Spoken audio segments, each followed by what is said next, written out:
A new challenger approached from the shadows, but it's not the one that you're thinking about.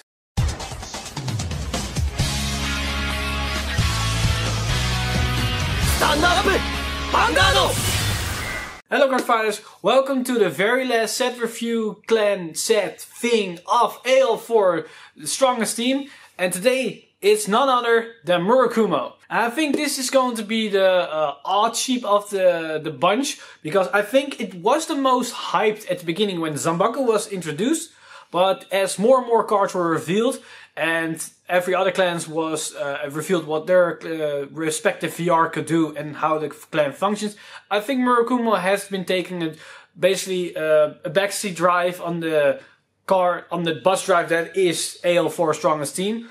But I think if we're looking at what they have totally to offer, it's a pretty interesting clan, but it's not the focus that maybe Bushiroad was pushing that's interesting. When instead of me talking about it, let's see it for ourselves with all the cards they got. Alright, first off, we have the triggers, and they are basically just 2 stars like every other trigger we got. Next, we have the starter for Murakumo, and that's also 4 stars. Alright, next up we have Stealth Dragon Amatsu Snipe.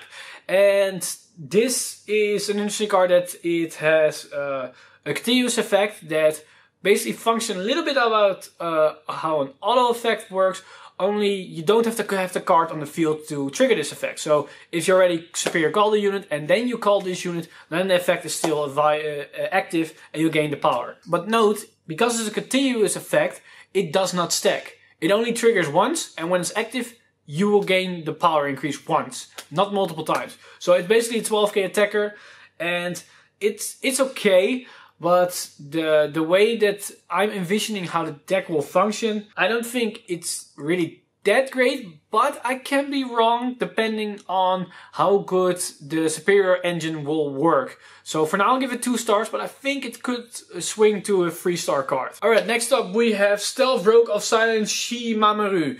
And I think this card is pretty good. Not that great, but I think it's pretty good. The fact that when it boosts 1, you can give other units with the same name also a little bit increase of power.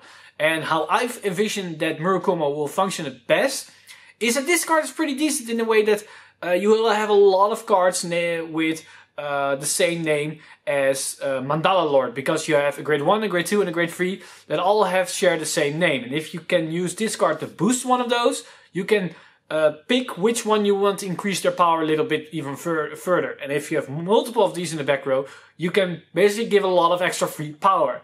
Makes it a pretty good, decent card. But it only works with those cards and with those combinations. So for that I will give it 3 stars, because it's a little bit limited. But I think if you go that route, it's a pretty good card though. Alright, here we have Stealth Dragon Turbulence Edge.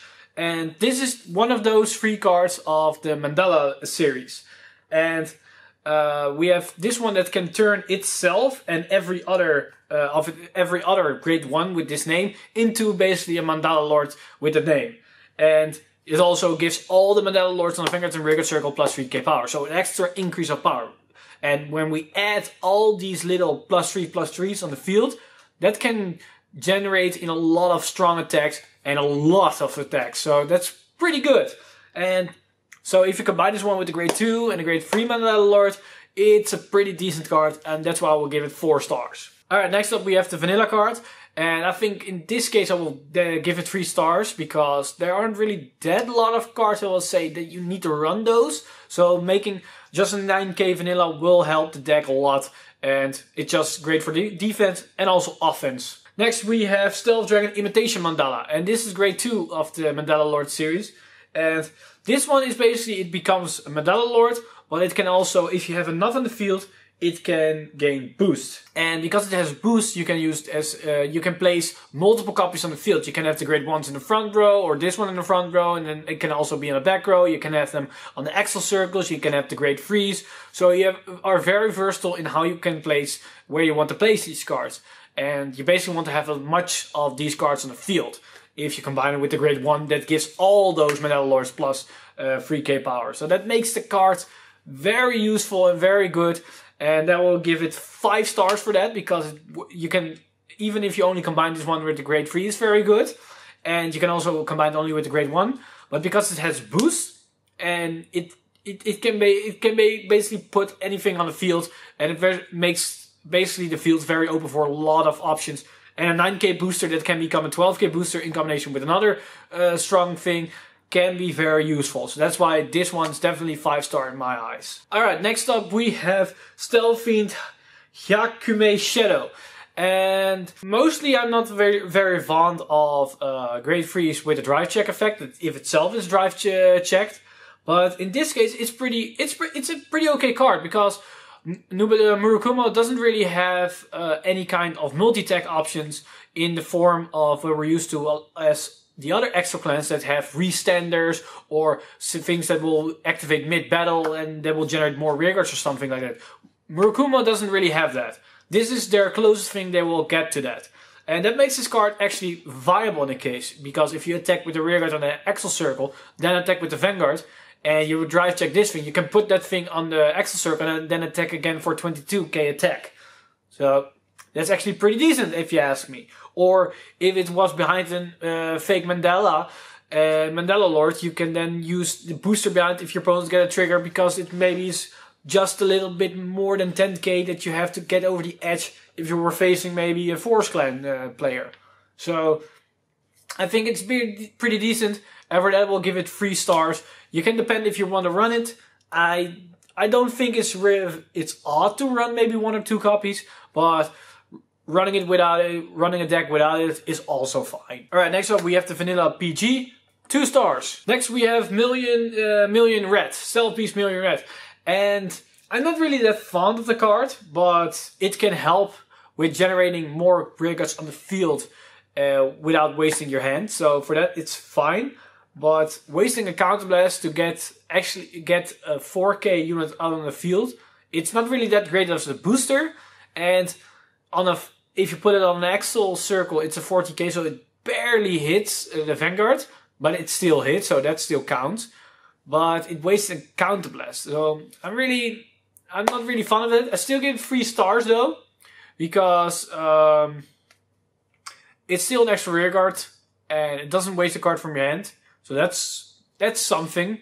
But at the same time, it wastes a counterblast. And if you haven't noticed, if you've seen all the cards, but you will see at the end when I've talked about all the other cards, Murakumo doesn't have any countercharge options. So is this something you want to waste your counterblast on? Because you can use the counterblast with all the Mandela cards to put a lot of power on the field, or Spear Call cards.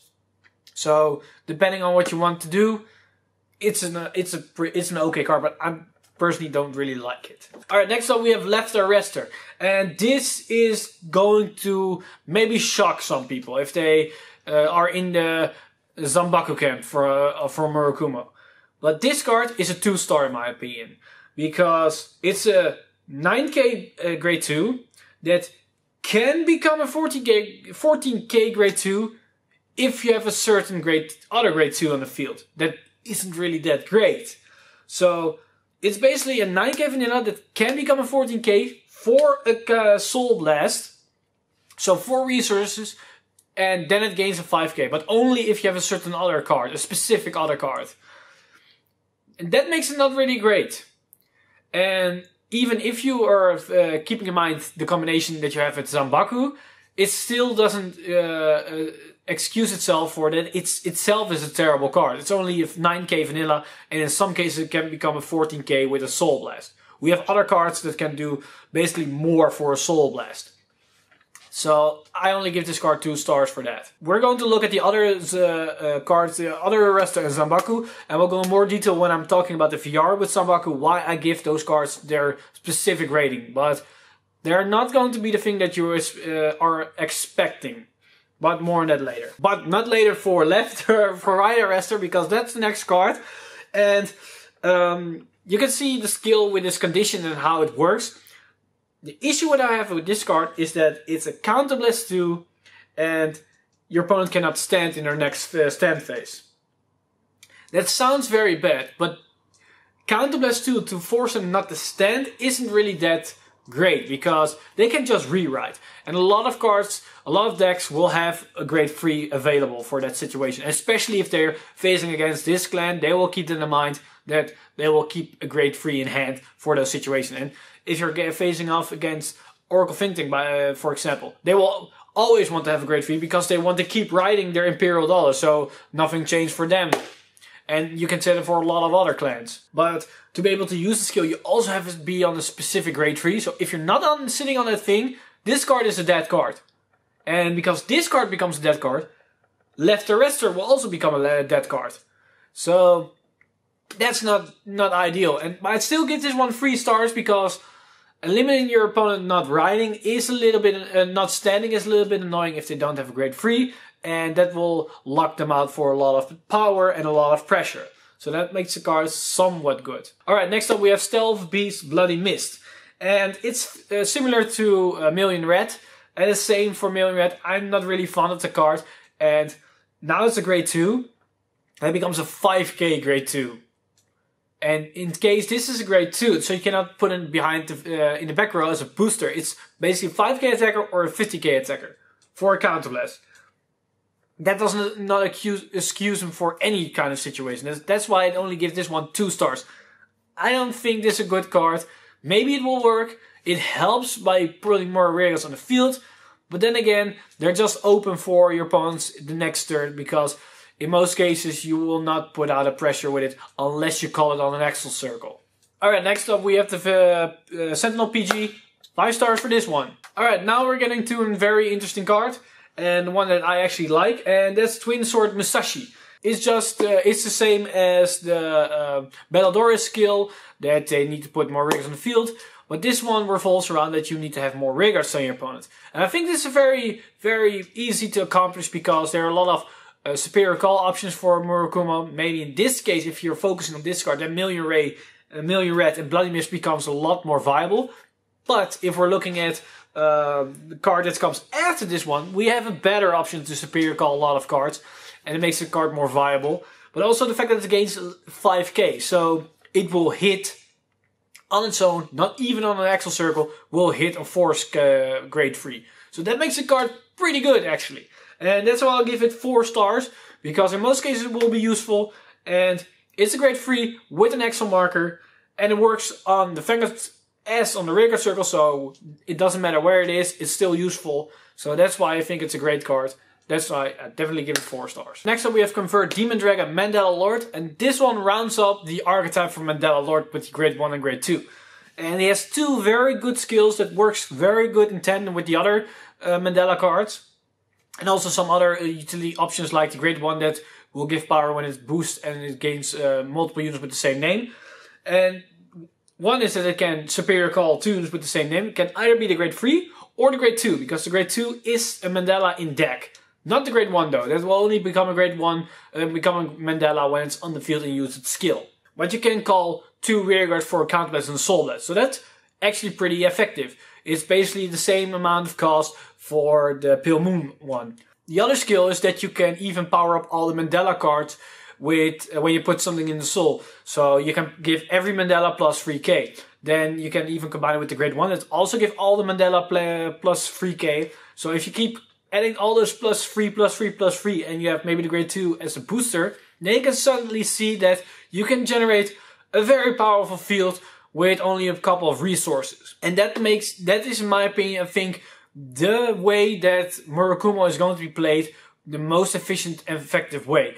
And that's why I will give Mandela Lord definitely 5 stars, because it filters deck, superior calls, works well with a lot of other cards, generates a lot of power, and it doesn't even cost that much of resources. So I think it's a very good card. Alright, next up we have Swift Archer Mushimi. It's a very solid attacker, but it also grants the ability to attack the back row with any kind of units. Granted, you need to give this effect to a front row rearguard circle attacker unit, because it still is a normal attack. It's not like you can attack with one of your back runes against their back runes, because your back row cannot attack on its own. So keep that in mind when using this card.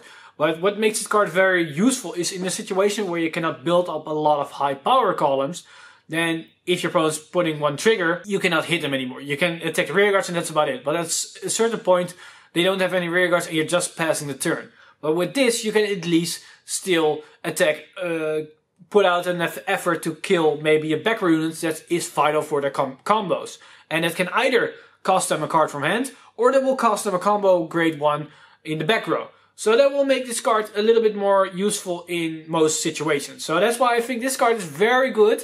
And it's a very strong attack on its own because it's solid for 40k in most situations. So that's pretty good. A 40k on its own or 24 on an Axel Circle. Definitely 5 stars in my opinion. Because the back row attacker is very handy in certain tight spots. Or just awkward situation where your opponent drive check a trigger. You'll still have some usefulness to it. Alright, now we're getting to the last one. And I've been talking about this one, and it's going to be a little bit controversial because, Dueling Dragon Baku, the big one that was revealed first in the anime series, could not ride, could not stand. And you spirit call the unit, and you had a 14k attacker that maybe 24 depending on an Axel Circle, then a 9k attacker on its own, and then you have a 70k Zanbaku. There is only an issue with this card, is that I need to address, is the fact that if you combine to use, if you only use this skill for example, your opponent cannot ride next turn. It will cost you Counterblast and Soul Blast, you can Superior Call one Arrestor to the field, and let's say you have both Arrestors on the field. Then your opponent cannot ride the next turn. That's pretty annoying, but they still can stand. So they can still do all their shenanigans. And it's only in the right phase. So let's say against Dark Regulars, they can still use their Superior Ride skill. Or against Dimensional Police, they can still use Ultimate Dimensional Dayusha. So it doesn't work against those effects. So you're basically forced to use this effect in combination with the other Arrestor effect that they can't stand. Combining to a total cost of 3 Counterblast, a Soul Blast. And if you look at it like that, it basically means that you can only use the skill once in the entire game. Because as stated earlier, you cannot use any, you don't have any counter charge. You can only use it again if you are lucky healing, and then you are you're sitting at 5 damage and you can use it again. And granted, this effect is very, very strong against a lot of decks, because cancelling out the Vanguard for 1 turn means they cannot ride. So protect markers, they will not gain 1 protect marker turn. They also will not have twin drive. They will also not push pressure against you because the Vanguard attack is most of their pressure. So that's really strong. But again, it costs 3 Counterblast. 3 Counterblast is very easy to work around because they can deny you those 3 Counterblast. And a lot of other cards with their skill will cost Counterblast, like Million Red or Bloody Mist or the Mandela Lord skills. They will cost you Counterblast. So if you want to use Zanbaku's skill, then you are forced to not use any other skill if they are starting to deny you any resources. And to be able to use this, you need to have at least left Arrestor already on the field before you use Zanbaku's skill. Because otherwise the timing will be missed of the right Arrestor to even lock out riding for standing for the turn. So meaning that either you have to have a left Arrestor in your hand, or you need to have a left Arrestor on the field. So, well, left Arrestor on the field, if it's on the front row, it will be targeted. If it's in the back row, it will be targeted with a retire skill. So you need to have the one in hand. Granted, it's not really that tough to do that, but if you're not lucky, or you're sitting at the wrong grade 3, you're also granted out of luck. And so there's a lot of ways to go that this thing will go wrong. It's a high roll. It can definitely win you the game. It won't basically not win you at that turn, but maybe the turn after that or the turn after that. But the problem is that it's very easy to work around it for your opponent. They can just deny you your resources. They can maybe keep targeting your rearguards because your rearguards are very vital in your deck, especially in this deck, because a lot of things work around to have a certain number of rearguards. And because of that, I'm really not fond of Zanbaku, because it just has too much of flaws. And I think the real winner of Murakumo is Mandela Lord, because Mandela Lord is just all around a good solid archetype that with the grade 1, the grade 2, the grade 3 and all the grade 1s that support it. And I think Zanbaku just got the short end. The skill is very flashy and it's very amazing if you think about it and if it works, but I think it's just a little bit too easy to be countered. And for those who are going to try it, I will say that at some point, when the next set is out, the mini booster, you're going to rage when the Royal Paladin player pulls out a Xenon and gets the skill of Xenon right off and writes a new grade 3. You guys are going to be pissed because you're just wasted basically 2 Soul Blast and 3 Counter Blast. For nothing. And because of all those reasons, I'm gonna give Baku the very first VR of all the set reviews I did in the standard since the reboot. The very first VR with a 3-star rating. Because it's still an okay card, it still has a very strong potential. But the fact that it's easy to work around, that you are forced to use suboptimal rear guards in your deck, and the fact that it has no consistency and has a drawback that you cannot use skills excessively as with any other VR. It works not with the clan, it works somewhat against the clan, and that's why I gave it 3 stars. And that rounds up our entire set review for AL4 and especially this set review for Murakumo. We've seen a lot of different interesting things, and for Murakumo we can basically see a split with the cards that support Baku and also the cards that support for Mandela. So you can either build 2 different decks, or you can somewhat combine the 2, but I don't think it will work that well, but we can try and see if it will work. I'm curious if it does. And I'm personally more hyped for Mandela Lord because it has a very interesting take on the Axel concept of how you are going to use your extra rigor circles.